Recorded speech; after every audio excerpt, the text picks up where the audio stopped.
I'm Mehdi Hasan. And I'm Bassem Youssef. I'm Mark Ruffalo. I'm Huda Katan. I'm Riz Ahmed. Amanda Seals. Rob Delaney. Alana Hadid. Yasmin El Hadi. Debbie Kamau Bell. Nick Offerman. Cynthia Nixon. I'm Hassan Minhaj. And we are not kidding. It isn't common that you are heckled by someone as a comedian in command of the greatest arsenal of nuclear weapons ever assembled in human history. Talk about McCarthyism, which we were in a moment ago. That was Hollywood. Chuck Schumer, why are you doing this? Hakeem Jeffries, why are you doing this? Do you think it's the donors? It's the donor class. These are people that directly control biggest communication and information and media platforms in the world. Millions of Palestinians around the world have the exact same story as my family's story. Imagine if a Muslim was saying this stuff. You don't want people who support genocide to use your brand. Absolutely not. You're not allowed. You're not allowed. No, I hope they don't ever use it. I don't want them to. Intifada means uprising, but it also means to shake it off. So it's basically a Taylor Swift song. We want to be able to tell our own stories, and we want to do so with dignity and integrity and authenticity. I'm going to say something I'm going to be attacked for. That's unlike you. A ceasefire with Israel is like dating your ex and saying, oh, but this time I think he's changed. No, he hasn't.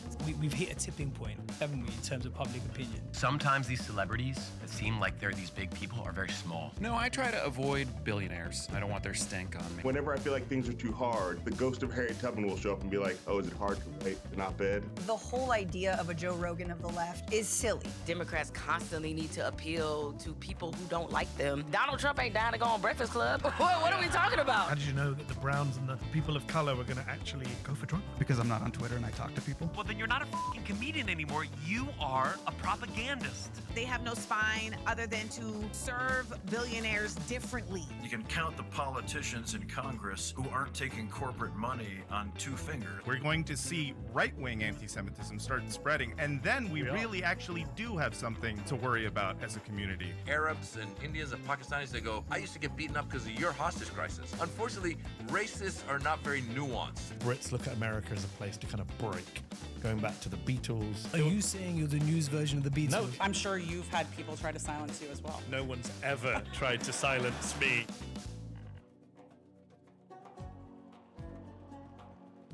Oh, hello, ArabCon. How's everyone doing tonight? Hello. Thank you. I'm Frank. I'm the producer of We're Not Kidding with Mehdi and Friends. Thank you so much. Thank you all for being here. We really, really appreciate it. Thank you for supporting us. This is a very special taping tonight. We're going to have Mehdi and Bassem Youssef out here in a moment. There's going to be a Q&A at the end, so, get your questions ready. And this is the flagship podcast of Zeteo. Who here is a Zeteo subscriber? Fantastic. Everyone else, you need to fix that immediately. So go to Zeteo News. After this, make sure to become a subscriber. Quick announcement, there will be no photography, no filming, no live streaming, no cameras, no flashes of any kind whatsoever. This includes press. I'm looking at you, press, all right? And if you do, we may ask you to leave. So we're being serious about this. And that's it. You don't need me here anymore. So without further ado, ladies and gentlemen, Mehdi Hasan. Thank you very much. Good evening, Dearborn, Michigan. Woo! What a great city. This is amazing. I was told there would be nobody in the balcony. I was told that we were up against 4 weddings and a high school game. That's what I was told. But you said, screw that wedding, and you came to see our show. Thank you so much. Give it up for Dearborn, Michigan. My name is Mehdi Hasan. As Frank said, we work for Zeteo. I heard some of you say that you are subscribers. Those of you who are not, hang your heads in shame. Become a subscriber tonight. Support independent journalism. It is a very dark time. It is a very dark time for this country. And you know what? I am very proud to be in Dearborn, Michigan on a day when your city is being attacked by all of the worst people in America. So it's a badge of honor to be in Dearborn, Michigan tonight. We are going to tape our podcast now.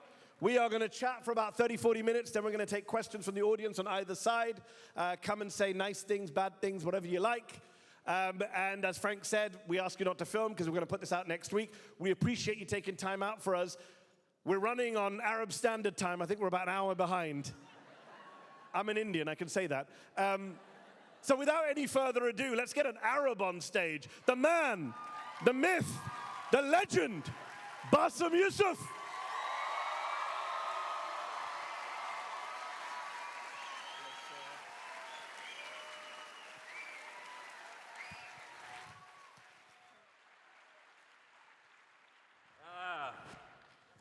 Oh, Dearborn. Hey, let's give a nice warm welcome to the token Indian in the crowd today. Shall we start? Yeah. We'll do the opening. We're Habib Albi. Yes. We're gonna open the show now. Here we go. I can't even see my camera. I'm just gonna look at the crowd. I love you too, Bassem.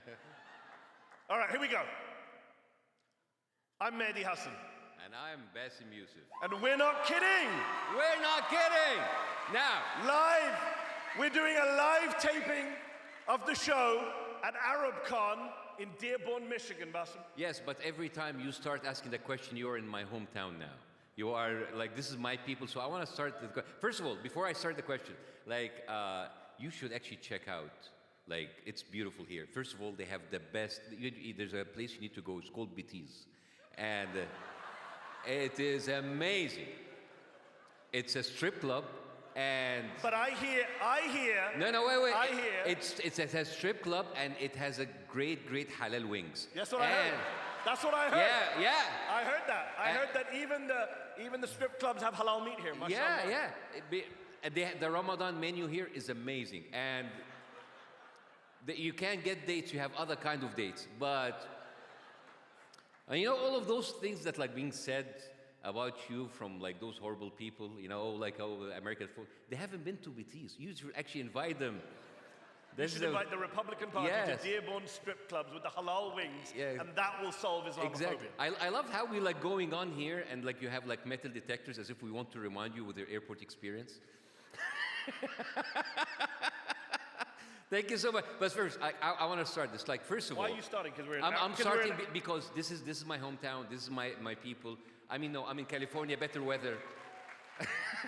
I mean, because ArabCon, it's your people. They're not my people. Yes. So, like, no, they're all our people. But like, I want to actually, I'm curious because I wanted to ask you, since I saw this incredible Jubilee episode, amazing. You really like kicked their asses. I loved it. It was a joy to. But there's like one particular part in this when you were meeting with the Hulk, the Richie, the green guy. He was about to transform. And I think we have a clip. Do we have a clip? We have a clip? We have a clip? Mehdi. Yes. Mehdi. You're from northern UK, I guess? I'm from London, North London. Okay, fair enough. What's your ethnic background, if you don't mind my asking? My parents are from India. Okay, perfect. Just getting premise here. First of all, I want to say the premise of Donald Trump being pro-crime. No. I want to concern myself with why you care about what's happening in the U.S., first and foremost. Secondly, I want to say this. Should people who live in the U.S. not care about that? Let's not interrupt each other. Because I have this thing, like people know I have this thing. I have to stay calm, Okay. No, he was even in a green T-shirt. I know. He was. It was very Hulk-like. But like, how is it? What was the experience of actually debating these ideas out loud? Like people would say, like, people were so comfortable showing this side of them, and how was it like we were in the room and sitting them and talking with them like that? It's just like it was without a shadow of a doubt the weirdest thing I've ever done in my professional career. Yeah. 2.5 hours in a warehouse in East LA with the wannabe Hulk. Yeah. And a guy who was like, I'm a fascist. Yeah. And this get out of our country. And the Persian cowboy. Oh, the Persian cowboy. You know, every Iranian friend of mine called me after that show to say, can I apologize on behalf of all of the Iranian people? He was like a kind of Zorro meets Batman villain. Yeah. Those of you who saw that very strange man who didn't want to accept that he was also an immigrant, who the rest of the people wanted gone. Yeah. No, I mean, look, we are in a very dark moment, right? I don't think you can exaggerate how bad things are. People used to think racism will die out with age. All the old white folks in Mississippi and Alabama, they'll die out, and the new generations all, no, these were young people. Right? These were people in their 20s and 30s, unafraid to say ridiculous things. And that guy was like, I mean, put yourself in my position. I go there thinking I'm going to do some intellectual debate like a fool. Right? I go there with all my receipts and my stats, and I sit down, and this guy's like, I have to stay calm, or something will happen to me. This is like 5 minutes in. I'm like, oh shit, I got 2 hours of this. I mean, I took security with me, but I was like, did I bring enough security with me? And by the way, serious note, the Guardian newspaper, after that went out, investigated some of the people who were there. And they found out that Richie is an alleged extremist who's organized protests and violent riots with the Proud Boys in California. So like, this is the kind of person who was in the room. And people are like, is there value? Like, how was your Sunday? I was debating a Nazi. I was debating, and people say to me, how did you stay so calm? And I'm not a very calm person. I lose my temper quite a lot. Yeah. And it's not that I was calm, it was more I was stunned into speechlessness. It takes a lot to shut me up, right? My wife and kids will say, he doesn't shut up. That day, for 2 hours, I was like, it was a very dark moment, and people who are not afraid of saying outrage. These racists have always existed. Let's not be under any illusion. They never went away. It was that they were shamed and shunned into not saying this stuff out loud. And we now live in an era where one of our two political parties and multiple media channels have encouraged them to come out and say this stuff out loud, unashamedly. And also been rewarded now. Yes. Yeah, yeah. You get clicks, like, you get yourself, money, say whatever. Yeah, that's crazy, man. 100%. But, that is the moment we're in now. And I think, that's LA, Bassem, by the way. Yeah. That's your city. That's my city. I imagine being in that Jubilee, that's going to be crazy. But look, their argument is we should be able to say whatever we want. It's so interesting. All of you in this room, many of you I'm sure, we're in Dearborn, I can see many of you in this room are Muslims. Muslims have been told that we don't believe in free speech for so long. Go back to Charlie Hebdo, go back to Prophet cartoons. You guys don't understand free speech. And for the last few months, we have seen epic hypocrisy day after day.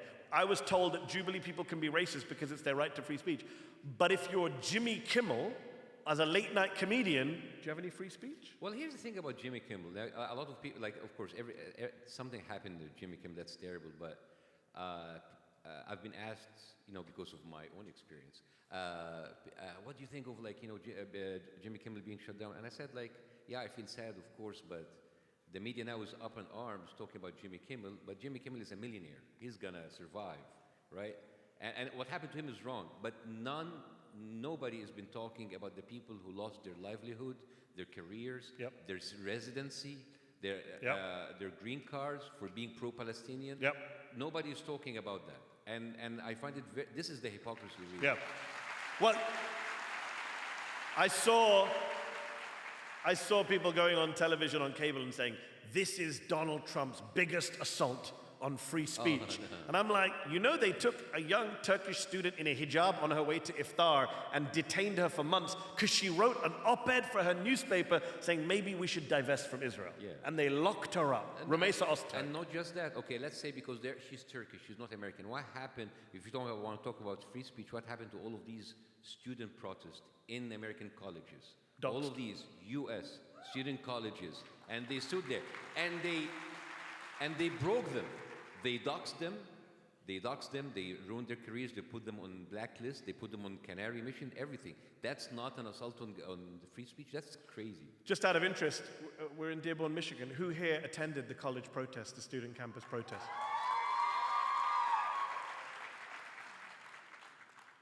I respect a lot of the people who have stood up. You're still alive? You're still around? You're good? Alhamdulillah? Yeah, I mean, this is where we are. What's interesting, though, I'll tell you why the Jimmy Kimmel thing interests me, is because it's not just, the assault on free speech. You don't want to live in a country, Bassem, a lot of people in this room, you, me, my parents, your background, come from places where you don't want to live in a country where the president says the comedian can't make fun of me, right? And that is fundamentally why people got so upset about the Kimmel issue. And the Kimmel issue is interesting to me is because it reminds us that Donald Trump is the biggest snowflake in the history of humanity, right? Yeah. He's so thin-skinned. Remember when cancel culture was a liberal thing? Yeah. It was like a hippie thing, but this is what I'm worried about. Let's say Donald Trump ceased to exist tomorrow. Let's say that. Let's say that. All right, now the FBI is like, he was threatening the president. No.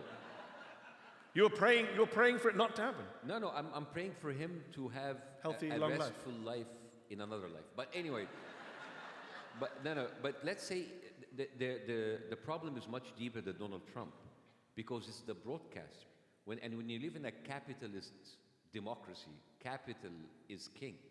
Now you have people, because they say, oh, you have free speech, you can say whatever you want, but not on my platform. And you see now our platforms being bought one by one. Larry Ellison, he's buying NBC, Paramount, maybe HBO, CNN, TikTok, yep. And now the danger, it's not because of Trump. Trump is just like a stage. He might not be there tomorrow, but those billion... Just to be clear to Secret Service, Bassem is praying that he is there and healthy tomorrow. Yeah, but those billionaires are forever. And now, I think we are being censored on these platforms, the same platform being protesting, and we are all now being part of this machine. You know, I have like a touring comedy hour now. I call it the belly of the beast, because we are living in that belly of the beast. Everything that we do feeds that machine, like our banking operations, our online activities, everything. It goes through there. Like if you fly a plane, it is made by Lockheed Martin and Boeing. If you're on Google, they already have a $45 million deal with Israel for propaganda. It's crazy that we are being fed to the same machine that's killing us.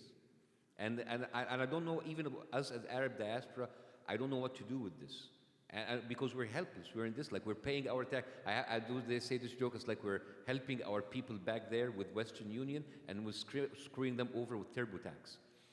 Because they're taking our money and use it to hurt the same people that we want to help. It's crazy. It's interesting, you're describing a very American phenomenon, right? It's capitalism is driving this, corporations are driving this, as you say. This is systematic. This goes beyond Donald Trump, although Donald Trump is a whiny little snowflake. But what's interesting is that when we talk about America losing its democracy, the way it's discussed, especially in liberal media, is as some foreign phenomenon. Oh, we're becoming like those African... We're becoming like China. Yeah, we can become like China and Russia and Korea. Middle East, and it's like, this is a very American authoritarianism. Own it. Own the damn authoritarianism. You don't have to always blame brown and black people for your problems. And I think that's, we talk about white supremacy and Nazism. This is not stuff imported. This was stuff that was in the US 100 years ago. This was stuff in Jim Crow. And there's this innocence project, right? That America was so innocent until Donald Trump came along, and then suddenly we became like North Korea. I remember when they were describing those like white supremacists. Oh, like we have white ISIS. Stop using our terminology to describe your shit. You have yours. 100% true. And now we have this debate over political violence. I got to ask though. You mentioned the Ellison family. There's a lot going on the free speech front. Marco Rubio, so actually, I want to be a little bit positive, Bassem. No. Yeah. You said, I don't know what to do, we're powerless. Actually, you saw pressure on Google recently. They've just announced that they're not going to be funding some of the surveillance they were funding Israel, because of reporting from DropSite News. Because of reporting from Microsoft, sorry. Yeah. Because of reporting from independent media. Independent journalism got these guys to back off. No, don't be negative. Don't be negative. Allow me to be negative. Don't be negative. I want to be pessimistic. I'm an Arab. I am allowed to be pessimistic. Here's my thing with this. Okay. Let me give you like a timeline. Okay. Remember under the Biden administration, every time, what Israel is doing is bad. We might stop the weapons, and then they continue. I think this is a little bit of, it's like they're giving us tranquilizers every now and then, right? And then maybe a few months ago, Microsoft will continue funding it, but in a different way. But we need to be vigilant. I think we have been played. Like, how many times when Donald Trump came up, it's like, what happened in Gaza is bad. The next day, Gaza is He just said today, I think we're close to a deal. Yeah. He said it at the Ryder freaking Cup. He's at golf, coming up with peace plans. I think we are celebrating too much with the breadcrumbs that they give us every now and then. It is, and we get emotional. It's like, look at this. They said that Israel is bad. Right. Remember, like now everybody's like, the UN and 87% of the experts now say that it's a genocide. No kidding. Yeah. No shit, really? Or you see Hollywood actors coming out very late in the day, and you're like, where were you for 2 years? I don't care about Hollywood actors. I'm just talking about the people in power that are feeding us all of these things, making us believe that like we have little victims. Oh my God! All right. Like Piers Morgan changed his mind. No. I came on his show and I told him, you are the real Iron Dome of Israel. Whatever you're doing this just because you want to maintain your credibility, pretending to ask the tough question when it is safe now. But for a year and a half, he fought us on every single hospital being bombed that is bombed by Hamas. For a year and a half. And I hope you're listening, Piers, and he was one of the people who perpetrated the 40 decapitated babies, and he shamelessly said no. And he called him out on that. continues to push the rape hoax that didn't happen. He continues, him and Jake Tapper and all of those like assholes. And then they come now and when they say, oh look, he gave a tough interview to that Israeli extremist, we should not celebrate this because they are really yanking our chains. I am done. I am done with like, oh my God, he's white and he's with us. I'm done. Okay, I'm going to keep trying, Bassem, to get through to you. Let me try again. Marco Try Rubio. harder. I'm trying. Ooh. I'm trying. Marco Rubio. I had to put up. Like you, I had to go after Piers Morgan as well for you. By the way, wouldn't it be, if Bassem did a Jubilee, I think it should be Bassem versus 20 Piers Morgans. That would be good. I'd watch that. This would be the most annoying Jubilee ever because I will have 20 questions. Do you condemn Hamas? Do you condemn Hamas? For the whole clock running. running. Do you condemn Hamas? Do you condemn? Do you condemn? But I condemn. Do you? I condemn. Condemn me and you. Yes, condemn.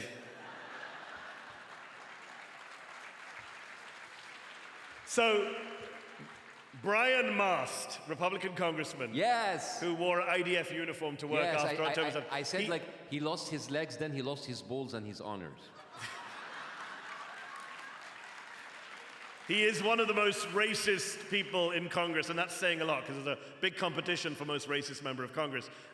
He had a bill which would give Marco Rubio, Secretary of State, the power to strip Americans of their passports if they took a position on the Middle East, if they support terrorism, which is such a vague position. What the? But interestingly, they've now stripped that provision because of pressure from the left and the right, interestingly enough. Yeah. What did you make of that saga? Again, they are always, this is what they do, and I hope you notice this. They always test your limits. They know that this will not pass today. Remember when they were like passing the whole thing about like redefinition of anti-Semitism, right? And then they went in as like, oh, we're gonna have like Israeli flags in Beverly Hills, and then they push back. They push, and they see where it's gonna yield. But the fact that they have the audacity to write a bill that goes totally against the First Amendment like that means that's on their mind. Remember when everybody was telling people, hey, they want to push the Palestinians into Egypt. They want to have greater Israel. I was like, no, that's ridiculous. And now they're talking openly. He says openly. They're talking about, so I stopped kind of reveling in these little victories because I know that the fact that he actually proposed it, it means that it might be coming, maybe in a couple of years, 3 years. It's dangerous. Okay, so I don't disagree with your analysis, Bassem. Obviously, these people want to seize as much power as possible. They are cynical, they are despicable, they are dishonest, they gaslight us, they are authoritarians. My point is that I'll take that small victory and I'll try and build for a bigger victory. Because I don't want to roll over and say, you've won, you've beaten me, you've defeated me. You're so easy. You're so easily optimistic, guys. I'm not optimistic. I'm the least optimistic person you've ever met. I'm a pessimist. I wake up every day and say, it's going to be a shit day. Yeah. Right? But there's a difference between hope and optimism, Bassem. I keep hope alive, but I'm not optimistic. I think things are going to get worse before they get better. I have neither. You're just a nihilist. Yeah. Oh, by the way, speaking of Brian Mass, big shout out for, hey, Queen, our pink queen here, Mehdi.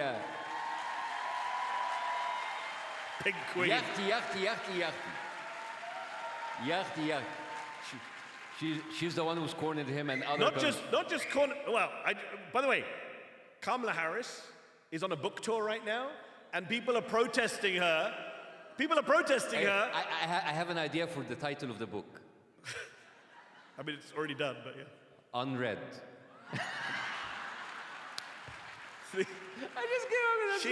She's on her book tour. People are protesting her. And then you have all these defenders of Harris being like, why does nobody protest Trump? Why do they only protest Democrats? I'm like, did you see the Code Pink people who literally went to Donald Trump's restaurant and called him Hitler? And he said, and because he's such a whiny little snowflake, he said, I'm going to arrest them all. We're going to prosecute them. We're going to look into it. We live in a country where the president cannot be heckled at dinner, cannot be laughed at by a late-night comedian, and is also the one thing that some people thought he would be better on. Not me, but some people thought he'd be better on was the Middle East. I want to play a clip to you, Bassem, of something he said recently in the Oval Office, because you just brought up the kind of hoaxes that some journalists have pushed. President Biden, you'll remember, said that he saw pictures of beheaded babies. One of the big lies he told. Here is Donald Trump speaking recently. I think we have a clip.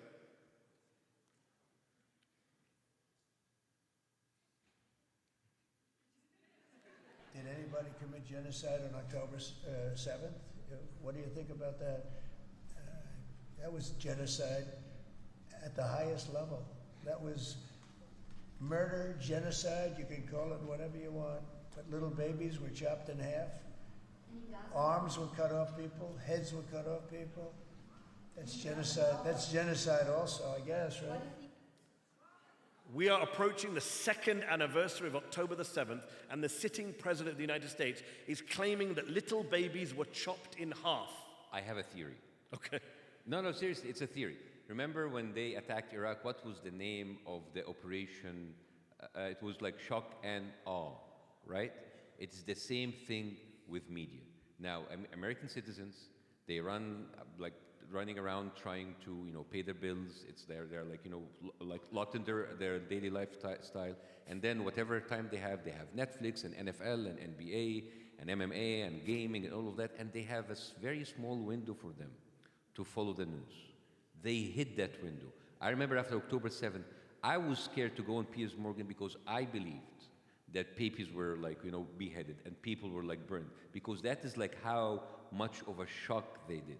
Now, they do that and they know that people will start questioning it. But by the time people starting to questioning, the shock has already been done.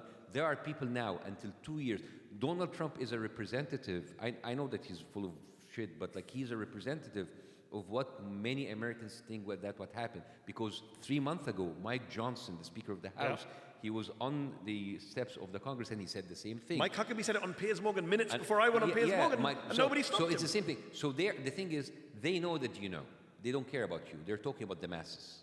They're talking about the masses. They only have this because we are locked into the conflict because we care about it. The people, anybody who cares, but the regular average citizen have this little small window where they hit, and whatever emotional damage is done, it is done and it stays forever. You go down to Middle America, they will think, oh, decapitated babies, rape, it still happen. So this is the problem. Why they do? They know it's like what Hitler used to do, the Blitzkrieg, the flash attack, and they have been. They very call successful. it flooding the zone with shit. Yes, the strategy. They do that, and then. Like the same thing with 9/11. Does anybody talk about the passport that was found in 9? No, it's oh, it's already done. It's already done. It's passed. We talk, you think you talk about, but other people, the emotional damage has done. Nobody is there that they have to question anything. Charlie Kirk. No one believes that this is the sniper, the gun that was used. It is so much full of plot holes. Bassem. We don't know who did it. But at the same time, the damage has done. It was a left-winger. The public execution, all of that makes it very impossible for people to question anything, right? And this is how they were successful. I just want to point out this because this is how their media and their propaganda have been doing for the past, I don't know how many years, But forever. the great irony of Trump is that he reserves the right to question everything, but no one else. So he can say, don't take Tylenol if you're pregnant because he's a medical doctor now. Yeah. Apparently, the guy who told us to put disinfectant in our veins during the pandemic. Yeah. But he can question everything, every conspiracy theory he'll push. But now we live in a country now, if you question anything else, students are being deported because they made a joke about Charlie Kirk. This is insane times we live in. But I won't let you take me down that road. I will remain hopeful. Well, so far, I think I will that remain pessimism hopeful. is winning. I'm a pessimist. No. But you got to keep hope alive. Okay. And I'll tell you this. Well, okay. I'm hopeless. Okay. Hold on. You just said that the masses are being kind of brainwashed and gaslit and bullshitted by Trump. I agree. And yet, I will tell you, I've been following this issue of Palestine my entire adult life. And for much of my childhood, I've been campaigning, I've been talking, I've been advocating from the UK to the US. Never in my life did I think I would see 53% of the American public have an unfavorable view of Israel. For the first time, only 8% of Democrats support what is happening in Gaza. 8%, not 18, not 88% of Democrats. 50% of Americans, despite all the propaganda, say it's a genocide. Imagine if they didn't have the propaganda, that number would be much higher. But 50% with all the propaganda, all the beheaded babies, all the Trump bullshit, all the gaslighting. So I do think there is some hope. Yes, it took a genocide to actually get people to talk about this stuff, which was an unbearable cost. But don't smile at me like that. Because I'm just waiting until I instill my little bit of pessimism on this. Okay, Shaitan, over to you. Here's the thing. I think the United States and Europe is slowly turning to the Middle East in so many ways, but particularly in this way. You know how in the Middle East, we know that the people in power are full of shit. We know that the authority is full of shit. We know that we don't have a democracy, but we don't speak out out of safety, because they have the power, they have the money, they have the control, they have the authority. So we kind of have this like unwritten rule, yeah, I know that you're full of shit, but you're my I can't do anything. I'm worried that we are heading this way, that now it doesn't matter if you have thousands of people marching in the streets. It doesn't matter that they're like 53% women. They still have the power to either intimidate you or use the money to win the elections in mass. Like they spend up to $20 million per seat in Brooklyn. The problem is that you have now, has been becoming a dynamic that we have seen in the Middle East for years. It's the people versus the authority. Now, the whole thing about the American authority representing the people is not happening anymore. We are turning pretty much into slowly a fascist country. But it's much more elegant. Instead of like the government shutting you down, it's the corporate taking away your license. Instead of you putting me in jail, they will put money against you in order to put you. And instead of like them arresting you if you go to a protest, they will not air it. They will, like you were in Wembley, you were like a full, like sold out. Yeah, it was 12,000 people. 12,000 people in Wembley Stadium. It was one of the biggest rallies for Palestine. They have like 2 Avengers on the stage. And the media, nothing. So for the rest of the people, this event didn't even happen. And this is my problem with what's happening. Yes, the people, because people at the end of the day are humans. Yes. Will change their minds. But what I'm worried is that the government now is not the government that we used to 20 years ago. 100%. That's my problem. No. That's why I was so Mission adamant. accomplished. But pessimism. No. But that's what. No, stop. No. Pessimism is me. I'm the guy who spent all of 2024 saying Donald Trump will make things worse. People here remember. Some people got mad at me for saying that. Right? I know that. I was super pessimistic. I still win. I was the guy saying if he wins, we will lose our ability to protest. I still win. I don't remember you saying that. No, I said I don't care about either of them. Yeah, because I was saying it would get worse, and it has got worse, and now you're saying it's going to be fascist, so I win that argument. But let me tell you this. It's a misery context. You mentioned 2 Avengers on stage. You live in LA. What do you make of Hollywood? Actually, for me, Hollywood was a horrible place where they were classic peps, progressive except Palestine. Right, the liberals in Hollywood were really good on every issue except Palestine, where it was like Mark Ruffalo and no one else. Now you're seeing, 5,000 people have signed this letter from Hollywood saying we won't allow our movies and our work to be part of the Israeli film industry or benefit the Israeli occupation. You have, I think we have a clip actually, a great moment from the recent Emmys where Hannah Einbender from Hacks, wonderful Jewish actress, comedian, spoke on stage. I think we can play what she said. I just want to say, finally, go Birds, and free Palestine. Thank you. That was the network that cut out what she said about ICE, not us. But that was a moment. Get right? it from YouTube. That was a moment? Was that a moment? That's a great moment. That's a great moment. And again, I'm worried about her career, where it's going to go afterwards. My problem is that they are so powerful now. They make an example out of you, right? And you understand that we're all being surveilled now by Palantir. We're all in their pocket. It's crazy, and I'm just like worried about like their reach and their power. It just, you know, how we are in our countries, we were kind of like, you know, entry-level dictatorships, right? But now it is advanced and rich and powerful, right? And that's what's scaring me. That if they're gonna do surveillance, if they're going to do oppression, they have the ability and the resources to go all the way. I'm going to keep fighting this battle with you, Bassem. I get that the technology makes things much worse and much more dangerous. But technology is a double-edged sword. That same technology has allowed Palestinians in Gaza to get their message out to the world. That same technology has allowed us to organize and protest and rally. There is a wonderful African-American academic who, I'm embarrassed to say, his name is I'm forgetting, but we'll add it to the show notes, who says our ancestors fought worse with less. And I think we need to remember that the people who came before us had a much bigger uphill challenge, whether it was slavery, whether it was civil rights. We can actually overcome the Palantirs and the Netanyahus and the media freaks who want us to look away from what's going on. I'm not saying it's going to be easy. Again, I'm not optimistic. It's not going to happen tomorrow or next week. It's not going to come without people being made an example of. But it's going to come. Why are you pointing at you? No. People are bringing examples not you. It's like, hey, Palantir, take your sacrifice. No. I've made my sacrifices. Okay, I refuse. We're going to go to the audience in a few minutes, but I refuse to leave here on a non-hopeful note. By the way, about like hope. Like you had like a wonderful interview with Mamdani.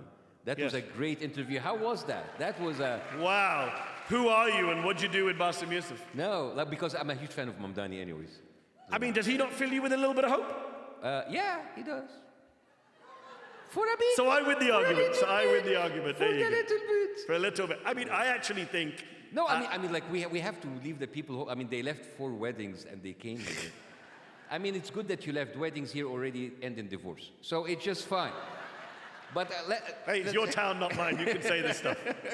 Oh, how yeah. come there's no IndiaCon? How come there's no IndiaCon? IndiaCon is everywhere. You guys are everywhere. You guys could... All of America is IndiaCon. All of the tech, like from the tech to 7-Eleven. You were going to say 9/11. Yeah, that's ours. You were going to say 9/11. Actually, it's the worst possible thing you could say at ArabCon with me tonight in Dearborn. 7/11. No, it's fine. Like all of the police officers are named Abdullah. It's amazing. Seriously, one of the police officers, his name is Arab. Literally Arab. It's like, hey, my name is Arab. He says it like a southern, like my name is Arab. That's why we love Dearborn, Michigan. Hope, come on. Mamdani is a very interesting person. Some people got mad at him recently because of an interview he did. I did an interview with him this week in which I asked him about something he told me a year ago when he was a nobody. He was on 1% in the polls. He's a state assembly member from Queens. I had him on the show. It was kind of a pity interview. I was like, who is this guy? Let's give him a chance. And we get him on in December. Look how the tables have turned. Yeah. He said in that interview, you know, if Benjamin Netanyahu comes to New York when I'm mayor, I'll arrest him because there's an ICC arrest warrant out for him. And, yeah, just missed him. But by the way, did you see the clip in the White House when Netanyahu was asked about the Mamdani threat to arrest him? And he said, I don't know if he said, please go watch this clip. I don't know if we have this clip. I don't think we have the clip. He's sitting opposite Trump and he goes, well, if I go to New York, I'll take President Trump with me. And he'll protect me. And Trump goes, we'll look after you. It was so embarrassing. It was so cringe. It was like my big brother will come to the playground with me to take on this 33-year-old Ugandan American who's threatened to arrest me. You know what I really hate about our relationship with Israel, right? It is a very toxic relationship where we are the sugar daddy. We pay for everything, and they make us their bitch. It is so humiliating.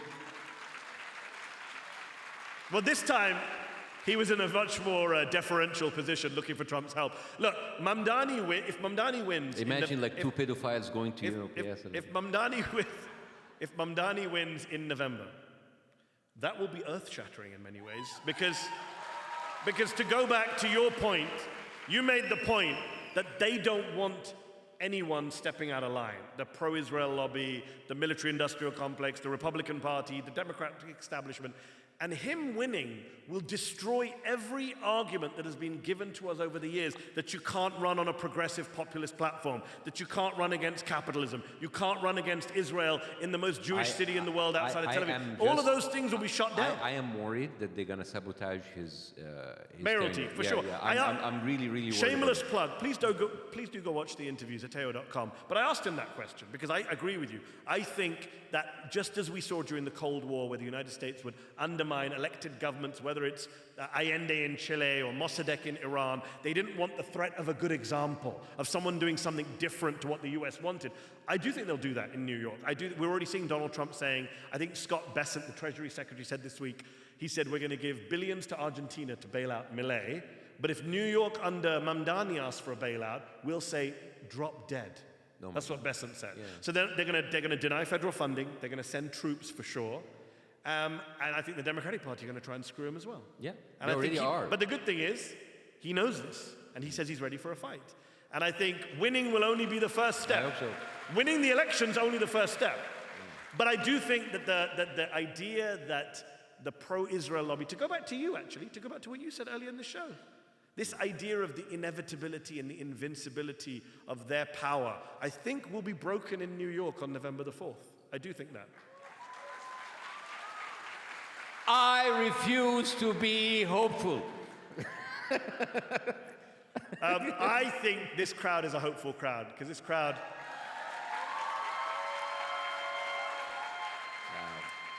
And on that sycophantic note, would you like to come and ask us some questions? Yes. We are setting up some microphones. I can't see where they are, but they're on the sides. There's a mic here and a mic there. There's a mic here and a mic Please there. Walk. So if you want to come up, we'll take one at a time. Head to the mics. Head to the mics. Head to the microphones. Head to the mics. Obviously, may the best person wins. No. Fight for the mics. We only have... this is Hunger Games. We have 22 minutes left. I would urge you not to give a speech. Yes, give us short questions. A question is a one sentence ending in a question mark. All right, let's go. First up. Hi, Assalamualaikum. I wish you guys best of luck in all that you do. One of your last comments was about how technology has both its pros and cons, that without it, we won't be able to witness the genocide in Gaza. But at the same time, it's like the biggest military playground. So it's like, yes, our ancestors fought with like a lot less, but the consequences was really just their death, and it wasn't just mutilation at such a large scale. She's my girl.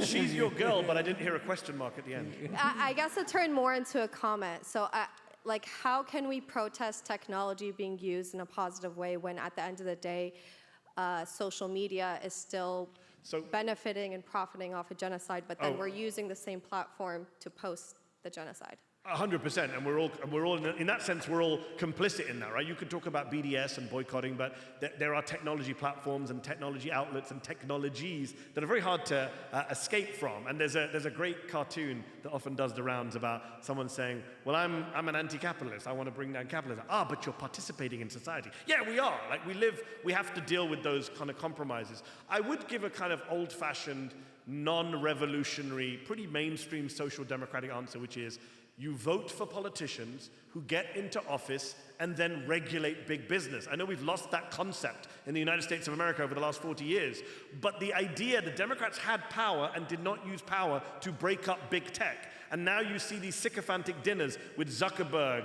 and all of those guys surrounding, you saw the Donald Trump dinner recently where Zuckerberg just made up a number and then whispered, was that okay? Did I say up the right number?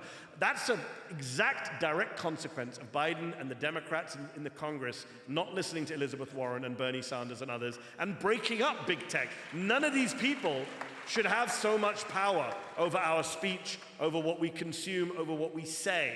And I think Bassem's right, that ability that they have to censor far outweighs even the government's power to censor right now. We should actually divert Arab capital in the United States and abroad into tech instead of vape shops.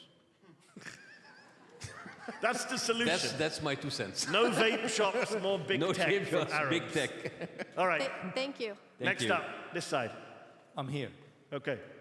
Welcome to Dearborn, and we're glad to have you here, guys. Lovely to be here. And if you want a short question, you have to pay for it. Nothing for free. Okay. You're doing a great job. and I'm sure that you heard it numerous times, that we would like to thank you. But really, really, you are impacting even younger generation. I'm talking about even my kids. Both of them are following. Thank you. Thank you. أنت عامل الواجب وزيادة يا باسم الله. حبيبي. But the question is, would any of you, if received an invitation to perform in Israel, would you travel? And if yes, why? And if not, why? No. Why? What do you mean, why? Wouldn't you be able to beat them and introduce your perspective in their homeland? I'm not interested. Okay. Thank you very much. And by the way, just like to put that, even before the genocide, when I was still starting in stand-up comedy, 2017, 2018, 2019, my agents came to me. They said like, "Oh, it's going to be like an Arab-Israeli joint thing in Israel." Like, I don't want to go. Why? Because for so many reasons, but the simplest reason of them that I don't want to go through a checkpoint with a freaking IDF soldiers have to ask me questions. That's like, so, I don't want to even go there. So I could give a slightly different answer because I don't perform, right? I'm not a brilliant stand-up comic like Bassem. I'm a journalist. Speak. So how about like you speak there? Like you give a keynote speech? I don't think I do a keynote speech, but I'd like to do journalism there. Somebody asked me yesterday, are you going to go to Israel? Journalism is different. So yeah, I'd love for them to let me in and go do something. I don't know how safe it would be for me. I'd love to do an interview with Benjamin Netanyahu. I'd love to see how that worked out. But I hope you're booing him and not my interviews. But that's a different situation. It would be better than the Nelk Boys interview. That's the Nelk Boys. You did a very good job of, that was very funny when you told That was in detention. So I think it's a very different situation. But I think a lot of these things come down to, there's a big debate right now, as you know, amongst comedians, whether comedians should be performing in Saudi Arabia, right? Dave Chappelle and others are getting criticized for going to Saudi Arabia. So there's always a debate about that, where you go, what you do, what you give your image to. And I think in general, there should be some general principles. On the other hand, everyone has to work out what they're willing to tolerate, what they're willing to compromise on, what their end goal is. I do think I'm all for supporting boycotts and supporting sanctions and supporting all sorts of things. What I'm not a fan of, I think we've become a little censorious in the sense that we judge everyone as if we know what is in everyone's hearts and minds. And sometimes that's not always the case. Sometimes people are doing something that you may not know what's going on behind the scenes. That's why I would just say. Actually, yesterday I was telling Mehdi, I was in a podcast and I was asked about the Riyadh Comedy Festival. What do you think of all of those comedians going out watching the regime? I said, listen, after 2 years of genocide, America has lost the moral ground to tell people where to go. That's true. That's true. What you can say whatever you want about Saudi Arabia, but America has inflicted much more evil, much more death on the world, not just in Palestine. So if you gotta boycott Saudi Arabia, you could also boycott America. So you can't really do that kind of comparison. Thank you for being the voice of justice. We appreciate it. Thank you, sir. Gentleman here.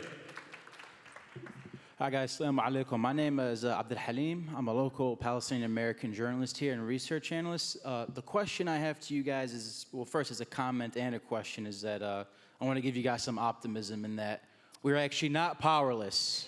The tides are turning, and I think it's important that we execute upon that. And I believe that the way to do that is by using independent media platforms to advocate for sanctions against Israeli human rights abusers and entities that fund abuses against Palestinians. And one question that I have is, how would you guys be able to use your platform to amplify that message? And secondly, I am a research analyst that identifies violent brigades in the IDF to push for sanctions. And I was wondering if you guys would be interested in possibly collaborating so we could bring justice to Palestinians. That's like a collaboration. That's multiple things. Nice. I'll just answer your question, which is, yes, I agree with you. Independent journalism does allow us to advocate for these things. I love the fact that I run a media company where I don't have to look over my shoulder and worry what someone in a boardroom is saying, or what someone in a standards department is saying, or what some advertiser is saying, or sponsor is saying. I don't have to worry about that because I'm funded by all of you. Zeteo is funded by actually our subscribers, 50,000 paid, 500,000 free. So we don't have to worry about that, and therefore we can platform voices who can say stuff that can't be said on cable or network news. Just last week, I had the actual Hulk, not the freak from Jubilee, the actual Hulk, Mark Ruffalo, came on the show, and he said boycott, sanction, divest from Israel and punish Israel. That is an A-list Hollywood star openly saying sanction Israel. We talk a lot about boycotting Israel. Yeah. Boycotts are important, but way more important are sanctions, because sanctions are done by governments, right? And that is what the S in BDS is the most important part of BDS. Yeah, absolutely. And therefore, when you have a Mark Ruffalo saying we need to sanction Israel, I hope that has an effect. It will have an effect. So, guys, I'm sorry, but we're 15 minutes and there's a long line, so people need to ask questions. So can you please make it short, because there's a long line behind you guys. Thank you. Thank you. All right. Assalamu alaikum, everybody. My name is Uthman Ali Lansi. I'm a candidate for Dearborn City Council. My question is, thank you. My question is, how can we rebuild trust between the residents and the local government? Like, I've had people who I tried to get to vote for me, and they're like, no, the system is broken. You guys are all the same. Yeah, you know where I'm going with this. So they've lost trust in the system unfortunately, because of our foreign policy. So how can we rebuild that trust? Thank you. That question is from Mehdi. He has all the hope. I don't have all... Look, there's no simple answer to that question. This is decades-long damage. When we talk about trust in the system, we're not just talking about Gaza. We're talking about the financial crisis. We're talking about the Iraq war. I'm old enough to remember 2003 when we were told there were WMDs in Iraq, right? So there's been lies told by politicians and the media and establishment for a long time. And a lot of people on the right have weaponized that, especially after COVID and the pandemic and the general lack of trust and expertise. It's not something that's going to be solved overnight. I do think for local politicians such as yourself, the key point is if and when you get elected, you have to deliver on what you say. I think the people are so upset about the fact that there's no delivery. Everyone talks a good game, but do you actually deliver for your constituents? And that applies at a national level, that applies at a local level, and at a local level, I do think it's about building grassroots movements. My friend Kat Abu Ghazaleh, who's a Palestinian-American running for Congress in Illinois, in Chicago, you watch her videos right now, she just got thrown to the ground by an ICE agent, physically thrown. She's a small woman, thrown to the ground, right? She's out there building a movement. She's not just running for office. She's building a movement on the ground to resist deportations, to resist racism, to resist this kind of tyranny. And I think that is key. Thank you. Okay. By the way, big shout out to Cheng from Young Turks, like one of the amazing platforms. Godfather of independent media, launched the first progressive show on YouTube. Yes. So yes, we all follow in his footsteps. Yes. Today you and Mehdi are honorable Arabs. We gave you the citizenship. The Turk and the Indian. Yeah, the Turk. I don't know what to do with it, but yeah. But the Turk and the Indian, we have better food than all of you. Oh, fuck you! Fuck you! This is gonna be okay. Cancel your subscriptions from Zeteo right now. I literally went against the first chapter of my book is win over the audience. Don't do anything to upset the audience. But I love my biryani so much I had to stand for it. Yes, Hyderabadi biryani. Hyderabadi biryani. What are you doing? Don't pretend you don't love Indian food. All right, gentlemen there, we're running out of time. Yeah, assalamu alaikum. My name is Mo Hamza. I'm Palestinian American. Popular guy. Yeah, so first and foremost, I wanted to thank you guys for being masterful wordsmiths when dismantling some of the stupidest people I've personally ever seen on TV. But this is a question directly to you, Mehdi, and please don't take this the wrong way. I just want to be as direct as humanly possible. I have a feeling I know where this so I'm also, I think I'm speaking for Palestinians in my community, whether it be friends or family. I personally love when you dismantle and ruin people on television. You have the best points, best facts, easily. But the one thing that irks us the most is when sometimes you start off by saying, I condemn October 7th, or I condemn Hamas, and then you go on to your points to completely systematically break them down. So I'm genuinely saying this directly as a Palestinian, because I know a lot of folks, whether it be here or people that I know personally that are Palestinian, would you ever get to the point, given everything that we've seen, say, look people like peers in the eyes and say, no, I do not condemn a resistance that is resisting for their freedom? So it's a great question. It's a great question. So I'm sorry to have to question the premise of your question, though, but I haven't done what you think I've done. You would have to sit down with me. In fact, when I went on Piers Morgan for the first time, I went after Bassem, because I was still at MSNBC when Bassem did his famous viral 20 million clip. And then I left MSNBC and I was able to do interviews, and he was one of the first people to say, come on, come on. And I went on, having seen the condemn Hamas, ready for that question. And I had my own answer for it. He never even asked me that question. Till this day, I've been on that show about a dozen times, and I don't think he's asked me that question. So no, I don't think I do that. I don't, in fact, I do, of course I support Palestinian right to resist. Every occupied people has a right to resist occupation. That is legal, that is moral, that is everything. But I do think we can't, you said to me, sorry if this irks you, I'll say it back to you, sorry if this irks you. A right to resist doesn't mean you have a right to do anything you want, right? I believe in international law. I don't want to be a hypocrite. When I condemn Israel for violating the Geneva Conventions, when I cite Human Rights Watch and Amnesty Watch reports when I'm dismantling these people, I believe it. I'm not just doing it for show or to score a point. I genuinely believe in these legal principles, in these moral principles. And I'm a Muslim, right? So I remember after October 7th, someone messaged me, I won't say their name, and they messaged me and they said, you know what, you're a complete sellout. You are okay with all of this. And I said, no, I just don't think that part of Palestinian liberation involves killing people in kibbutzim. I don't believe that, and I don't believe you should ever target civilians. And they said, have you never heard of the Haitian Revolution? And I said, I'm not Haitian, I'm Muslim. Right? I don't take my moral values from any political group, social movement. I don't care how anti-imperialist you are. I don't believe ever that anyone has the right to kill civilians. If that excommunicates me from any group, I'll take my chances, because hold on, let me just finish my point. So I do believe in a right to resist, but it has to be against combatants. If you're killing combatants, I'm never going to criticize that. You have every right to kill combatants, and the right to resistance is there for the Palestinian people. But look, this idea that I just want to get this clear. Obviously, Piers Morgan and people like him, when they ask this question, are doing it in bad faith. Obviously, they're doing it to try and justify a genocide that has no justification.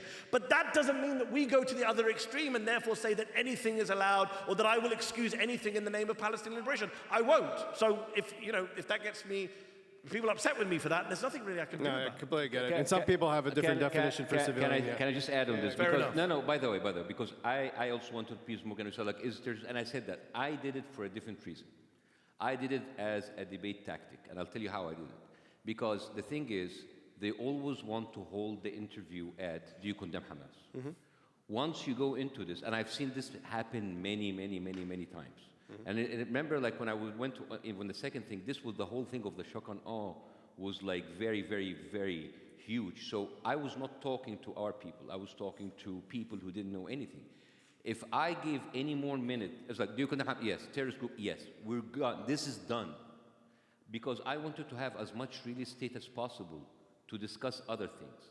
The problem is we are already in an unfair game. And it's, maybe he says it for his reasons. I say it for a debate tactic.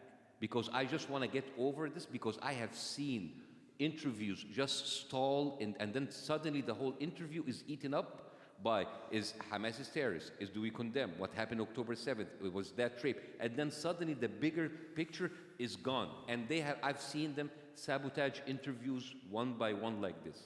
So I might not be as outspoken or I was like eloquent as Mehdi, but I don't have the same information that he does. But the thing is, I go in, I have certain points that I want to deliver, and I want to get this out of the way. And I know it's very emotional to say it, but I just need to drive many more points that I think it's more important for the people who don't know anything about the conflict. That's my point. Yeah. All right, thank you for your question. Let's take the next one. Assalamu alaikum. Pleasure to meet you both. My name is Hind Omar, and I'm Palestinian, and I work in politics in the state of Michigan. I have a quick question. So, our community was really tested and fractured during this last election. And going back to your initial conversation about celebrating and accepting the crumbs versus rejecting them and not, our community was really fractured in terms of approach, of who kind of navigates themselves within the system to change it, to fight for those crumbs and see them as progress, versus those who work outside of it to change it. And so my question is, how do we work as a community to stay united in our moral principle and mission on behalf of Palestinians, Lebanese, Yemeni, et cetera, while having different approaches in how we go about it in our vicinities to power. Secondly, Mehdi, I would challenge you on what you just said about combatants when Israel has a draft of citizens that are trained combatants. That's it. Yeah, so I just need to deal with this. I'm fully aware that Israel has a national draft, but this is not the venue for it, so I'm not going to get into a debate about kind of morality and ethics and just war. But even if you're a soldier, if you're in a nightclub with no weapon in your hand, you cannot be killed, not in my worldview. I don't think you can kill people who are not posing a direct threat to you in that moment. So we're going to have to agree to disagree on that. It's not that I don't disagree that Israelis are also conscripted into the military. It's that even when you're facing a military, there are laws of war. I don't understand how we can condemn other people for not following. Okay. I don't base my view of the world on what other people do. The fact that they are violating laws and morality doesn't mean I'm going to do it for nobody. Not for you, not for anyone. Let me answer your question, though. In terms of the unity point, right? I 100% agree with you. Like, I was at an event the other day, and I was at an event in California, and the last Q&A was, it was a Muslim event, and the last speaker said, it was all about fascism, and I spent the whole time talking about civil liberties and the threat we face, and the last speaker was, but brother, what do we do about the LGBTQ community? And I said, first of all, I'm not an Islamic scholar, you can talk to Muslim scholars about that. But my bigger point was like, do you understand what we're up against right now? Like, I spend my entire life begging people to look at the bigger picture. As Bassem said earlier, we are facing fascism here at home. There is a genocide going on abroad. The fact that we are arguing and fighting over some of these irrelevant, small issues that can be parked for another day is absolutely kills me. I see people in our community spend more time on Instagram attacking other people in the movement rather than Zionists or Republicans or racists or Islamophobes. And just my last point in response to your question is, I used to be the guy who went around saying, the Ummah, unity, I don't care anymore. I don't care if you're not united with me or not. I just care about principles and goals. If we're all working towards the same end, I don't care if you hate me. As long as we're all working towards the same end, I don't care, to be honest. Gentleman there. Assalamu alaikum. My name is Amir, and I'm also Palestinian from Brooklyn, New York. And my question for you, basically, Jimmy Kimmel got canned recently, or got unfired. He's back now, yeah. But as that happened, Disney stock went down, and like $11 billion are lost, which was like a beautiful example of how BDS could work. Yeah. Why doesn't BDS work the same way as it did with Jimmy Kimmel for other companies? Because that was not BDS. It wasn't BDS. Israel was an issue, right? Yeah. This is the problem we have in this country, and this is a huge problem for our liberal friends, which is that there is what's called, as I said earlier, PEP, right? There are people who have such strong moral and ethical views on human equality, on human rights, on human dignity, on standing with minority communities, on fighting racism, except when you get to Palestine. There is a Palestine exception where Palestinians are not seen as equal people or not important to the conversation, as something distant, far away, and irrelevant. And so you have this situation where the same people who will go nuts at Disney, as you say, or ABC for what they did to Kimmel, will go and say, let's boycott. When it comes to issues related to Palestine and genocide, will not do the same thing. And it kills me. It's about half of my professional career. It infuriates me that this is happening in plain sight, that I will meet some of the best people who have the best positions on everything until you get to this one issue, where then it becomes caveated, an asterisk. People express qualms, not the same thing. And the hypocrisy, by the way, when it comes to boycotts, liberals they boycotted Mike Pence's Indiana when Mike Pence was being anti-gay. But then they say, oh, but you can't boycott Palestine. They passed, 30 states have passed anti-BDS laws. So there's a hypocrisy that we need to point out. But as you point out, there's also an efficacy, right? For people who say boycotts don't work, not true. I'm not saying it was the only reason that ABC brought back Kimmel, but clearly public pressure and financial harm played a role in that, for sure. Well, I guess following up on that, like, what would it take for BDS to gain that same momentum? Do you guys think, is it possible for that momentum to kind of be strengthened, or no? I think we're seeing that momentum right now. I mean, it's taking time. I know it's not fast enough for my good friend here on the right, but it's getting there. It's getting there slowly. We're seeing churches divesting. The whole college protest was because some colleges said, oh, we might think about it. Obviously, we didn't get there, but we've got to keep pushing at that door. I do believe we're in a different place now, where you do have Hollywood stars and you do have politicians now talking about sanctioning Israel, weapons. Again, we're nowhere near. Bassem's right. We're nowhere near to where we need to be. And people are making small concessions. But we have to keep pushing. I think we're out of time. We got time for one more. Last question. Hi, my name is Tony Kuteli. I'm Palestinian Lebanese American. I just wanted to, first of all, say, Bassem, I know we all love you, but Mehdi, we love you too. And Zeteo is some of the best money I've spent in years. Everybody should go and subscribe. Thank you very much. I wanted to just ask you guys your opinion, because we've been talking about Hollywood, and Mehdi, you just kind of touched on this. And I don't know if you guys saw this, but today I read in Variety that there was another letter that came out signed by thousands of other actors, including Deborah Messing and Liev Schreiber and a couple other people, who are begging the people who signed the letter, the pro-Palestinian letter, telling them this is a shame and you guys shouldn't be supporting the anti-Semitic. We're out of time, so if you've got a question, we've got to So get it. my point is, if you guys, I mean, you were saying that you see the tide turning, and when I think about South African apartheid, it seems to me that in the 80s, the tide really turned when entertainment started bringing everything out into the light. You're kind of making that point. Do you see that as this is a fundamental shift, or do you, in the pessimistic way, say, nah, it's kind of... Let Bassem go first and I'll go after. I don't have a lot of hope about this. But do you acknowledge the shift in Hollywood? I understand it's a shift, but the thing is, they said they're not going to work with Israeli companies. The problem is that even our American production companies, they're all pro-Israeli. So would they do that? And I don't know, because most of the propaganda comes from the United States anyway. So I'm not very optimistic.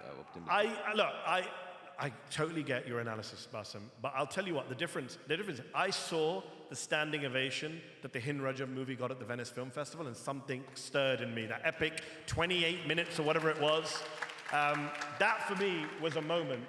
And it's funny, this counter list that came out. Can I just say, like, on one list, you've got Mark Ruffalo and Ava DuVernay and Emma Stone. And on the other list, you've got like the host of Jeopardy and some washed out actress from Will and Grace. I'm like, really? Just on, forget the political merits, just on the artistic merits. That's what they do. They need to make you think that even genocide is an opinion. Yeah. There's no two-sided. There's always about two-sided. By the way, the best part of that letter, it's such a classic victimization letter. The part of the letter where they say, basically they go, well, you're picking on all of us, and it's really anti-Semitic, and you're going after Jews.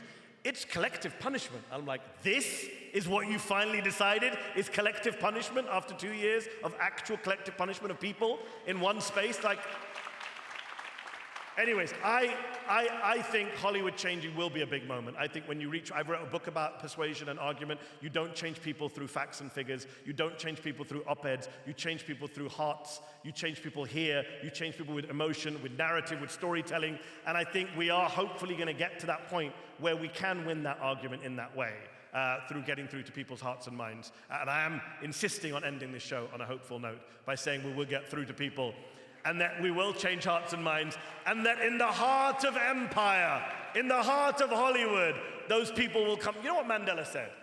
It's impossible until it's done. Well, he died. Thank you very much. Let me say this. I gotta say this. Two things. One is, please do subscribe to Zeteo. Check out We're Not Kidding. Get podcasts wherever they drop. Bassem, where can people find you next? Oh, by the way, I'm starting my tour, The Belly of the Beast. First stop, 24th of October, North Carolina, Durham. Tell all your friends! All right? Tempe, Arizona, San Antonio, and Irvine in Christmas weekend. So, yeah. Thank you. I'm Mehdi Hasan. And I'm Bassem Youssef. And we were not kidding. We were not. We were not. Thank you very much.